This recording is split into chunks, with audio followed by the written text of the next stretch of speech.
Hello प्यारे बच्चों, कैसे हैं आप सभी। मैं हो गया सर, आप सभी का स्वागत है हमारे आज के लेक्चर में। हमारा आज का लेक्चर क्लास 11 लेक्चर नंबर 2। इसके पहले हमने एक लेक्चर कंप्लीट किया जिसमें हमने क्लासिफिकेशन ऑफ मैटर बताया था कि क्लासिफिकेशन ऑफ मैटर यदि हम करते हैं तो हमारे पास में दो प्रकार के क्लासिफिकेशन यहाँ पर आते हैं। तो टू टाइप में हमारे पास में ये था कि पहले तो होता है मिक्सचर और दूसरा होता है प्योर सब्सटेंस। मिक्सचर के अकॉर्डिंग हमारे पास में होमोलिसिस या होमोजीनियस और हेट्रोलिसिस या हेट्रोजीनियस आता है। प्योर सब्सटेंस में हमारे पास में एलिमेंट्स और एलिमेंट्स के कंपाउंड आते हैं। तो इस प्रकार से हमने यहाँ पर क्लासिफिकेशन लास्ट टाइम पे देखा था। अब हम आगे देखने वाले हैं इसी यूनिट में कि जैसे यदि हम बात करते हैं H2O की, ये देखो H2O मॉलिक्यूल बना हुआ है हमारे पास है, तो ये आपका एक मॉलिक्यूल है। अब ये बॉन्ड कैसे बनता है ये तो यूनिट नंबर 4 में हम आपको बताएंगे। काफ़ी इंपॉर्टेंट यूनिट बनने वाली है आपकी यूनिट नंबर 4। तो ये है हमारे पास में H2O, ये है ऑक्सीजन और ये है हाइड्रोजन, इनके बीच में आपका बॉन्ड है। और ये है हमारे पास में कार्बन, और ये हमारे पास में कार्बन के बीच में क्या है, बॉन्ड है। ऑक्सीजन ने कार्बन से बॉन्ड बनाया तो हमारे पास बना CO2। तो ये हमारे पास में क्या है, मॉलिक्यूल है। अब ये बॉन्ड कैसे बनते हैं ये हम आपको आगे की क्लास में बताएंगे। अब ये हमारे पास में डिफरेंट टाइप के एलिमेंट्स होते हैं, उनका साइज डिफरेंट होता है। तो आपके पास में ये जो एटम है, जैसे हाइड्रोजन एटम हुआ, hydrogen, oxygen, nitrogen, copper, sodium, तो ये हमारे पास में क्या हुए, एलिमेंट्स हुए। इनका साइज भी हमारे पास में क्या डिफरेंट है। अब यदि मान लीजिए हम दो हाइड्रोजन को जोड़ देते हैं, ये हमने दो हाइड्रोजन को ले लिया, सेम एटम ले लिया हमने, एक एटम हाइड्रोजन दूसरा एटम हाइड्रोजन, तो हमारे पास में H2 मॉलिक्यूल बनने वाला जो होगा हम उसको मॉलिक्यूल बोलेंगे। समझ में आया। जब दो एटम आपस में मिलते हैं, ये भी एटम है हमारे पास में और ये भी एटम है, दो एटम आपस में मिलते हैं तो हमारे पास में क्या बनता है, हाइड्रोजन बनता है। यहाँ पास में हाइड्रोजन बना, मॉलिक्यूल बना, नॉट हाइड्रोजन, हाइड्रोजन का है इसलिए हाइड्रोजन। हमारे पास में क्या बना, मॉलिक्यूल। दो एटम आपस में कंबाइन होते हैं तो मॉलिक्यूल बनता है। अब ये सेम एटम है, ये देखो ये भी ऑक्सीजन का एटम है, सेम एटम है, ये भी आपका ऑक्सीजन का अनदर एटम है, ये भी आपका सेम एटम है। ये दोनों कंबाइन होते हैं तो हमारे पास में एक मॉलिक्यूल बनता है, O2 बन गया मॉलिक्यूल। तो ये हमारे पास में एक क्या हुआ, मेटर हुआ। अब ये हमारे पास में डिफरेंट टाइप के भी हो सकता है, उसने ये ही बताया। अब ये तो एक तो इसमें से ऑक्सीजन है और दूसरा हमारे पास में हाइड्रोजन है, तो ये डिफरेंट टाइप का हो गए। तो भी हमारे पास में एक मॉलिक्यूल बना। डिफरेंट टाइप के यहाँ पर एटम हुए। अब कौन कौन से एटम हुए, एक हाइड्रोजन एटम हुआ और एक ऑक्सीजन एटम हुआ, बनने वाला हमारे पास में एक मॉलिक्यूल बन गया। यहाँ भी डिफरेंट टाइप के हमारे पास में क्या हुए, एटम हुए। एक एटम हमारे पास में ऑक्सीजन है, दूसरा एटम ऑक्सीजन है, कार्बन से कंबाइन होकर हमारे पास में CO2 बना। तो डिफरेंट टाइप के हमारे पास में एटम यहाँ पर कंबाइन हो सकते हैं, या डिफरेंट टाइप के हमारे पास में एटम यहाँ पर कंबाइन हो सकते हैं और मिलकर हमारे पास में एक मॉलिक्यूल का फॉर्मेशन करते हैं। ये हमने लास्ट क्लास में आपको बताया था। अब यहाँ पर आता है हमारे पास में property of matter and there measurement. तो बात हम करते हैं यहाँ पर प्रॉपर्टी की। प्रॉपर्टी में हमारे पास में पहला आता है physical property and chemical property. अब फिजिकल प्रॉपर्टी में हमारे पास में क्या आता है, यहाँ पर देखो फिजिकल प्रॉपर्टी के लिए हम बात करें तो उसमें हमारे पास में कलर आएगा। फिजिकल प्रॉपर्टी में हमेशा याद रखना, ये आपका 11th ही नहीं बल्कि 12th में भी काम आएगा आपको। यहाँ पर हमारे पास में कलर की बात होती है, यहाँ पर हमारे पास में ऑर्डर की बात होती है, यहाँ पर हमारे पास में मेल्टिंग पॉइंट की बात होती है, यहाँ पर हमारे पास में बॉइलिंग पॉइंट की बात होती है, यहाँ हमारे पास में डेंसिटी की बात होती है, एक्सेट्रा। तो ये सब फिजिकल प्रॉपर्टी में आता है। केमिकल प्रॉपर्टी में हमारे पास में क्या आता है, केमिकल रिएक्शन। केमिकल प्रॉपर्टी में क्या आता है हमारे पास में, केमिकल रिएक्शन। जैसे कंपोजिशन कितना है आपका, क्या परसेंटेज लिया है, कंबस्टिबिलिटी आपकी कितनी है, कितनी हीट लगेगी, मतलब रिएक्टिविटी कैसी है, फास्ट है कि स्लो है ना, एसिड के साथ रिएक्टिविटी क्या है, बेस के साथ रिएक्टिविटी क्या, ये सारा हमारे पास में आता है क्या, केमिकल प्रॉपर्टी के अकॉर्डिंग। तो हमारे पास में आता है पहला फिजिकल प्रॉपर्टी और दूसरा आता है हमारे पास में केमिकल प्रॉपर्टी। क्लियर है। Physical property can be measured और ऑब्जर्व। ये हम फिजिकल प्रॉपर्टी को हम मेजर कर सकते हैं, ऑब्जर्व कर सकते हैं। लेकिन हमारे पास जो केमिकल प्रॉपर्टी होती है उसको हमको प्रैक्टिकली करना पड़ता है। बात समझ में आ रही है। ये हमारे पास में प्रैक्टिकली करना पड़ता है, उसको थियोरेटिकली नहीं कर सकते। इसको हम थियोरेटिकली लिख सकते हैं, मेजरमेंट हम कर सकते हैं। इसका मेजरमेंट के लिए आपको केमिकल रिएक्शन ही करना पड़ेगा। इसमें हमारे पास कोई मेजरमेंट की रिक्वायरमेंट नहीं होती है, ठीक है। इसमें measurement of physical property does not required chemical change. तो ये हमारे पास में फिजिकल प्रॉपर्टी और केमिकल प्रॉपर्टी हुआ। अब किसी पर्टिकुलर यदि हम एटम की बात करें तो उसके लिए फिजिकल प्रॉपर्टी हम देखेंगे, ठीक है। बाकी यही था यहाँ पर, इसमें और ज़्यादा आपको दिमाग खराब करने वाली बात नहीं करना। अब यहाँ पर हमारे पास में आता है कि मेजरमेंट ऑफ फिजिकल प्रॉपर्टीज। अब हमारे पास ये तो हमने फिजिकल और हमारे पास में क्या बोलते हैं केमिकल तो देखा। अब मेजरमेंट ऑफ फिजिकल प्रॉपर्टी, तो मेजरमेंट ऑफ फिजिकल प्रॉपर्टी जो हमारे पास में होती है प्यारे बच्चों,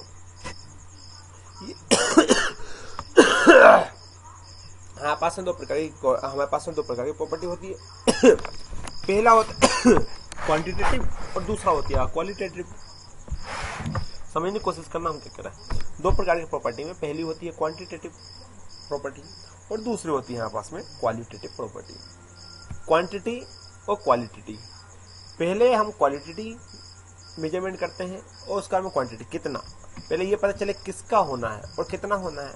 तो हमारे पास में यहाँ पर आता है कि qualitative measurement of property is required for scientific investigation. सबसे पहले तो हमको ये पता करना है, देखो जैसे हमसे बोला कि आपको मार्केट जाना है और आपको 1 kg लाना है।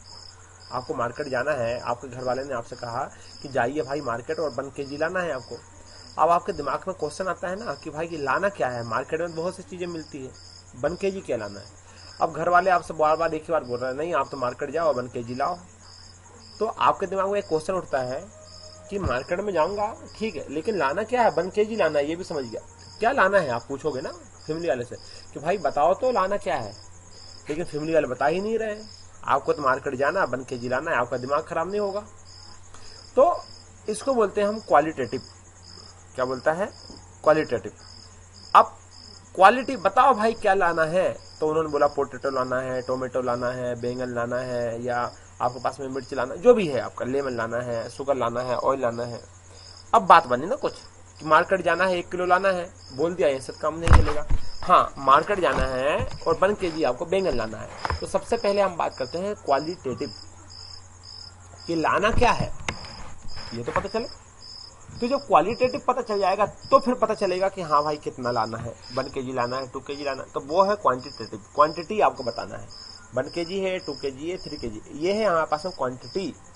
क्वालिटेटिव एनालिसिस और क्वांटिटेटिव एनालिसिस, ये 2 प्रकार की एनालिसिस हमारे पास में आती है, या 2 प्रकार की एनालिसिस होती है, क्वालिटेटिव और क्वांटिटेटिव। क्वालिटेटिव में क्या होता है कितना, और क्वांटिटेटिव में क्या, क्वालिटेटिव में क्या या किसका, और उसमें आता है कितना, हाउ मच, हु, इसमें आता है किसका और उसमें आता है कितना। तो यहाँ हमारे पास में आता है प्यारे बच्चों, तो क्या आता है, qualitative measurement of property is required for scientific invention. तो साइंटिफिक इन्वेंशन के लिए हमारे पास में क्वालिटेटिव मेजरमेंट होना बहुत जरूरी होती है। ठीक है, समझ गए। Many properties of matter such as length, जैसे हमारे पास में लेंथ है, एरिया है, वॉल्यूम है, etcetera, are quantitative in nature. ये सारे कैसे होते हैं, क्वांटिटेटिव होते हैं नेचर में। यानी क्वांटिटेटिव एब्जॉर्प्शन और measurement is required by a number followed by unit in which it is measured. For example, जैसे उनकी लेंथ हुई, length of a room can be represented as 6 metre. Here 6 is the number and does not matter the unit in which the length is measured. तो ये सारी बातें हैं प्यारे बच्चों, मेजरमेंट की प्रॉपर्टी जो होती है। एक बार आप रीड मान लेना, बात समझ में आ रही है। ऐसा इसमें कोई इशू नहीं है जो कि आपको समझ में ना आ पाए, और ज़्यादा मेरे को एक्सप्लेन करने वाला भी इसमें कुछ नहीं। अब मैं आपको इसमें ज़्यादा परेशान नहीं करूँगा, आपको भी ज़्यादा परेशान होने की बात नहीं है। यहाँ से कोई क्वेश्चन नहीं बनेगा, ठीक है, डोंट वरी। यहाँ से आपका कोई क्वेश्चन नहीं बनता, जी.नीट का कोई क्वेश्चन यहाँ से नहीं बनता, डोंट वरी। अब आता है यहाँ पास में the international system of unit SI। IS सुनते हैं ना, IS यूनिट, तो ये है हमारे पास में इंटरनेशनल सिस्टम ऑफ यूनिट। तो अब ये यूनिट तो आपको सुना होगा क्लास 11th में, क्या पता आपने 10th में आया कि नहीं आया ये नहीं कह सकते, लेकिन हमारे पास में यूनिट आता है। जैसे देखो प्यारे बच्चों, अब जरा इधर ये सारा आप एक बार देख लोगे ना, यहाँ से यहाँ तक तो अपना सब कुछ कंप्लीट हो ही गया है, अपन करते हुए आ रहे हैं, क्लियर है, ये सारा हमारे पास में कंप्लीट है। द SI सिस्टम होता है हमारे पास में, हमारे पास में क्या होता है, हमारे पास में होता है एसआई सिस्टम, ठीक है। तो ये भी हमारे पास में हो जाएगा। अब यहाँ आओ, देखो जरा, the SI system has 7 base unit and they are listed in table. अब हमको एसआई सिस्टम की यूनिट दी हुई है टेबल में, अब उसको हमको देखना है। तो हम चलते हैं टेबल के ऊपर। तो ये देखो टेबल में क्या है कि base physical quantities and they are unit. जैसे बेस फिजिकल क्वांटिटी, हमारे पास में लेंथ है प्यारे बच्चों, तो लेंथ से हम सिंबल फॉर यूनिट क्या होगा, एल होगा। नेम ऑफ एसआई यूनिट क्या होगा, मीटर होगा। और हमारे पास में सिंबल ऑफ एसआई यूनिट क्या होगा, यहाँ पर एम होगा। पास में आ रही है प्यारे बच्चों। उसी प्रकार से हमारे पास में मास है, तो मास तो हमारे पास में क्या है, बेस फिजिकल यूनिट है, वो फिजिकल क्वांटिटी है। हमारे पास में सिंबल फॉर क्वांटिटी के स्मॉल एम है। नेम ऑफ एसआई यूनिट क्या है, यहाँ पास में किलोग्राम हो जाएगा। और यहाँ पास सिंबल ऑफ एसआई यूनिट क्या हो जाएगा, केजी हो जाएगा। तो हम कह सकते हैं मास की यूनिट क्या है, केजी। टाइम की यूनिट क्या है, यहाँ पर यह सेकेंड। इलेक्ट्रिक करंट की यूनिट क्या है, यहाँ पास में कैपिटल ए। थर्मोडायनेमिक यूनिट क्या है, कैपिटल के। और अमाउंट ऑफ सब्सटेंस क्या है, मोल। और लुमिनियस इंटेंसिटी क्या है आपका, सीडी। ये तो आपको आने वाला नहीं है, फिजिकल में फिजिक्स में हो सकता है ये आए, केमिस्ट्री में इसको हमको देखना नहीं है। तो ये सारी हमारे पास में हुई यूनिट प्यारे बच्चों। ये आपको 10th में भी आपने देखी होगी, लीटर और मीटर तो आप जानते ही हैं, टाइम के लिए सेकंड यूज करते हैं। तो ये हमारे पास में यूनिट है। इतनी बात समझ में आई प्यारे बच्चों। तो the definition of SI base unit are given in table, वो अपन को दिया हुआ था। The SI system allow the use of prefix to indicate the multiples और सब मल्टीपल्स ऑफ अ यूनिट। अब हमारे पास में यहाँ पर ध्यान से देखना, ये एक टेबल यहाँ पर दी हुई है sorry. These prefix are listed in table 1.3। यहाँ पास में एक प्रीफिक्स की लिस्ट दी है 1.3 में, उसको हम देखेंगे। पहले हम देखते हैं table number 1.2। Definition of SI base unit. जैसे प्यारे बच्चों, यूनिट ऑफ लेंथ है, तो हमारे पास में ये क्या है, मीटर है। यूनिट ऑफ मास है, मास का क्या है आपका, किलोग्राम है। अब ये है हमारे पास में, इसको आप एक बार क्या कर लेना, रीड कर लेना।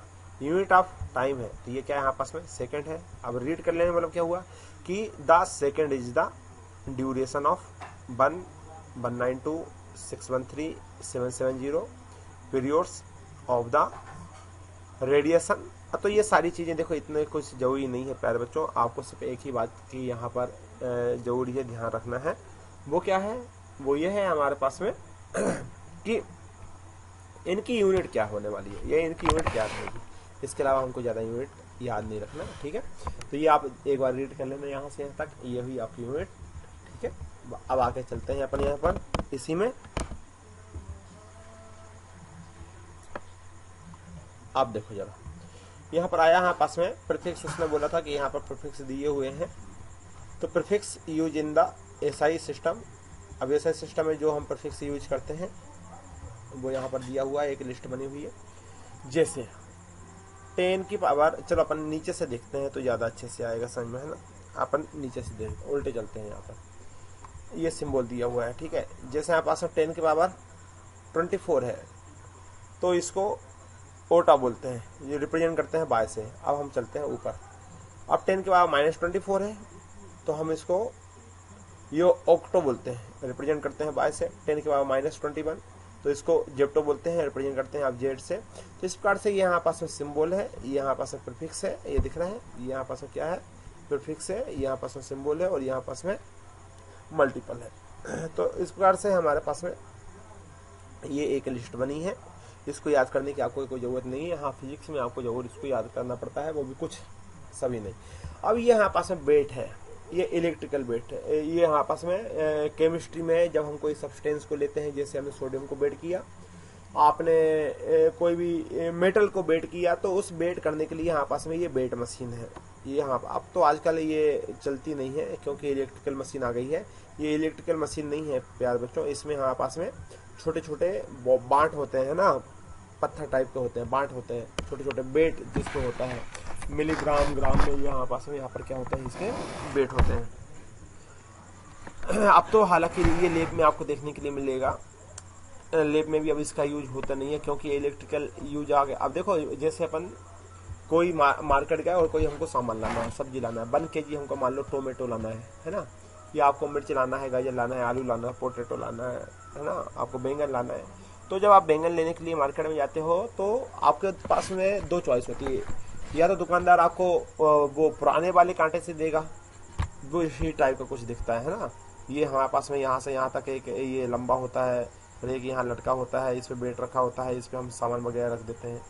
तो ये हमारे पास पुराना सिस्टम होता है। ये फिर हमारे पास में एक नया सिस्टम होता है। न्यू सिस्टम में क्या होता है, इलेक्ट्रिकल रहता है, उस पर आप चढ़ा देते हो तो वहाँ नंबर दिखते जाते हैं, समझ में आ रही है, वहाँ नंबर लिखते रहते हैं, हाँ भाई।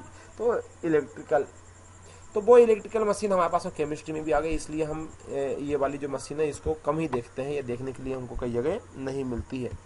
तो ये तो था इस मशीन के विषय में कि ये क्या है आपका, ये बेट करने के लिए है, केमिकल आप लेते हैं तो उसको बेट करने के लिए दिया हुआ है, ठीक है। अब आता है यहाँ पर मास एंड बेट।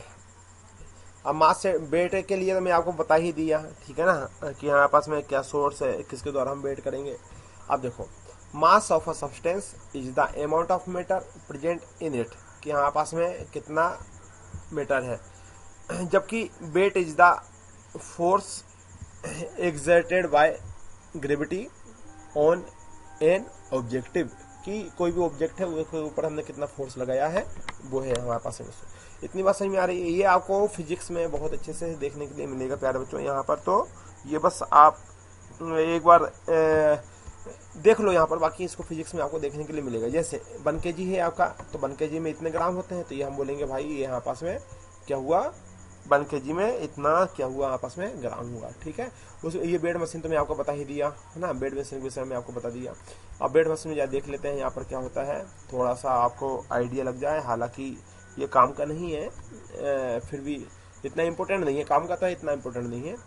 अब ये यहाँ पास में ये सारे इंस्ट्रूमेंट है के जो पार्ट्स हैं उनको दिया हुआ है। जैसे ये है आपके पास में बीम रिलीजेस है ना, यहाँ आपकी एक आवाज आती है, ठीक है। यहाँ पास में पॉइंटर एंड स्केल है, यहाँ पास में कोई पॉइंटर है और क्या है यहाँ पास में स्केल है जिससे लग जाता है हमको पता। तो जब तक ये मशीन सामने नहीं रहेगी आप कैसे देख पाओगे, मशीन रहेगी तो उस समय आप लैब में जाओगे ये सारी चीज़ें देख सकते हो, ठीक है प्यारे बच्चों। अब देखो, अब बात करते हैं यूनिट की। तो ये हमारे पास देखो लीटर है, लीटर हमारे पास में 1000 ml होता है, और 1000 सेंटीमीटर क्यूब, इसको बोलते हैं सेंटीमीटर क्यूब, बराबर 1 डेसीमीटर क्यूब होता है। ये सारी चीज़ आपको याद करना है, क्यों, क्योंकि आपको फिजिक्स में काम आने वाली है। केमिस्ट्री तो ठीक है, लेकिन फिजिक्स में आपको ये सारी चीज़ें देखने के लिए मिलेगी, ठीक है। अब बात करते हैं वॉल्यूम की। किसकी बात करते हैं हम, अब बात कर रहे हैं हम वॉल्यूम की। तो ये हमारे पास में, अच्छा शायद अपन ने ये पॉइंट छोड़ दिया था, ये वॉल्यूम के रिलेटेड ही तो है जो अपन ने पढ़ा, ये किसके रिलेटेड है, आपका वॉल्यूम के रिलेटेड है, ठीक है। वॉल्यूम होता है, वॉल्यूम आपस में सेंटीमीटर क्यूब होता है, ml होता है, डेसीमीटर क्यूब होता है, लीटर होता है। ये यहाँ पास में क्या है, वॉल्यूम है। यहाँ पास में क्या है, मास, मास ग्राम में हुआ, किलोग्राम या ग्राम में मास हुआ। वॉल्यूम यहाँ पास में लीटर, सेंटीमीटर क्यूब या डेसीमीटर क्यूब में हुआ यहाँ पास में। क्लियर है, बात समझ में आ रही है। तो ये सारी यहाँ पास में अभी बातें हुई मास से रिलेटेड और वॉल्यूम से रिलेटेड, इतना हमारे पास में कंप्लीट हुआ, ठीक है। In the laboratory the volume of liquid और solution can be measured by, किसके द्वारा, ग्रेजुएटेड सिलेंडर। हमारे पास में एक सिलेंडर होता है, इस सिलेंडर के द्वारा हम उसका वॉल्यूम करते हैं। अब जैसे आप जाओगे ना, आपको एक फ्लास्क मिलेगा, ठीक है। देखो हमारे पास में सिलेंडर होता है, पिपेट होता है, पाइप होता है, एक सेक्टर वहाँ पर होते हैं, आपके पास में बीकर होता है, तो ये यहाँ पास में फ्लास्क होता है। तो ये यहाँ पास में लेबोरेटरी वाला सामान है। ये देखो एक बार यहाँ पर आप फिगर देख लो, ये फिगर है यहाँ पास में। अब बात करते हैं यहाँ पर हम डेंसिटी की, ठीक है। तो ये यहाँ पास में एक बार और आपको क्लियर हो जाए इसलिए हम दोबारा पीछे चलते हैं।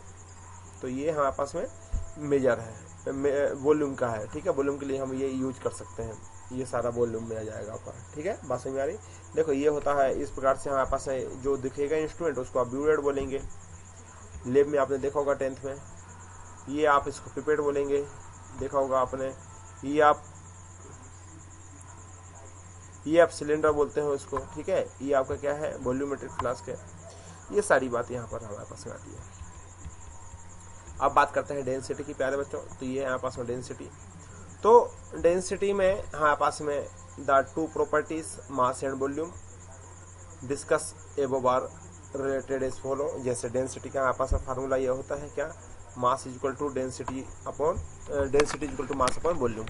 यहाँ पास में क्या होता है, फार्मूला होता है। इसको आपको याद रखना है, प्यारे बच्चों। इस वाले को आपको याद रखना है। ये सही डेंसिटी की ये है, इसको आपको याद रखना है क्योंकि ये फिजिक्स में काम आएगी आपको। ठीक है, तो अब बात करते हैं टेम्परेचर की। तो टेम्परेचर में हमारे पास में डिग्री सेल्सियस की बात आती है और डिग्री फ़ारेनहाइट। यदि आपको ऐसा लिखना है तो डिग्री सेल्सियस और डिग्री फ़ारेनहाइट। ठीक है, अब यहाँ पर चलते हैं हम। ये हमारे पास में के लिखा रहेगा, मतलब आपको केल्विन लेना है। के इज द एसआई यूनिट है आपकी, के क्या है आपके पास में, एसआई यूनिट है। क्लियर है बच्चों। अब यहाँ पर फ़ारेनहाइट की बात करते हैं। तो फ़ारेनहाइट बराबर होता है, एक फ़ारेनहाइट बराबर होता है 9/5 डिग्री सेल्सियस प्लस 32। ये फार्मूला याद रखना। और केल्विन में यदि हम कैलकुलेट करें तो केल्विन बराबर होता है, ये डिग्री रख दो, यदि केल्विन में देखो हमको जब मैथमेटिक्स सोल्व करेंगे हम तो कई बार हमको केल्विन को चेंज करना पड़ेगा सेल्सियस में, और सेल्सियस को चेंज करना पड़ेगा केल्विन में। तो इस वाले फार्मूले को हमको याद रखना है, ये वाला फार्मूला काम आएगा। ठीक है, फ़ारेनहाइट को सेल्सियस में कन्वर्ट करना है तो ये वाला फार्मूला आपको काम आएगा। तो ये दोनों फार्मूले हैं ना, वेरी आईएमपी है प्यारे बच्चों। ये दोनों फार्मूले आपके वेरी आईएमपी है, इनको आपको याद रखना है। क्लियर है, बात समझ में आ रही है। तो ये फार्मूला एक और एक फार्मूला आपस में ये वाला, ये दोनों फार्मूले आपको याद रखने हैं बहुत अच्छे से। क्लियर है।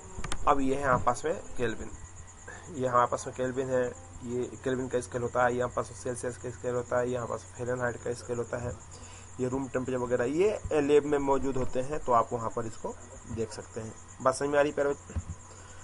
अब बढ़ते हैं हम आगे इसी में। यहाँ पास में नया आता है टॉपिक क्या कि ये क्या है 1.4 पे। देखो ये यहाँ पास टेम्परेचर कंप्लीट हुआ। ठीक है, अब आता है पास में अनसर्टेनिटी इन मेजरमेंट।